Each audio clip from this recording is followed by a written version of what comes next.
Good afternoon. My name's Eric. If I can have you introduce yourself and also the character whose story you were simulating. Okay, my name's Alycia, and I was simulating Emmanuel. And can you tell me about some of it's Emmanuel, right? Yep.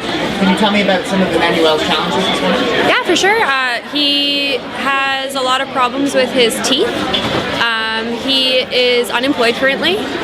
He is depending upon Ontario Works, and he's definitely struggling.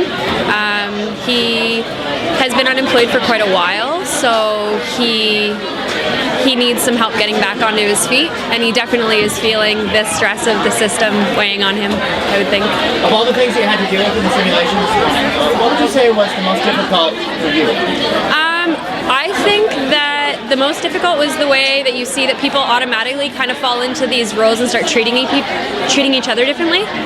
Even though it's a simulation, people start, I have bus tickets and I can get to the front of the line and you can't. And I have money and you don't. And people start to automatically kind of make assumptions and also feel a little bit more security based on what they're seeing the disadvantages of other people. And so you're starting to see how those relationships form, and you can definitely get an idea of how someone who's been waiting in a line for 40 minutes might become frustrated when people are in front of them, or they're continuously asked to jump through the same hoops and come back later and come back later, All of the stories that we've been working with today were shared with us by people who have lived in this area.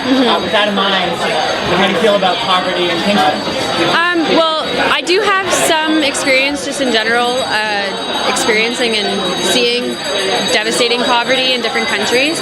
But I think that in Canada we've done a really good job at making it seem that we have a lot of things that a lot of other countries don't necessarily have available to them. And I think it's almost been put into a perspective that as Canada, as a country, we have everything. And as a result of that, I think that a lot of people live their lives every day not really understanding the true realities of what goes on in our society.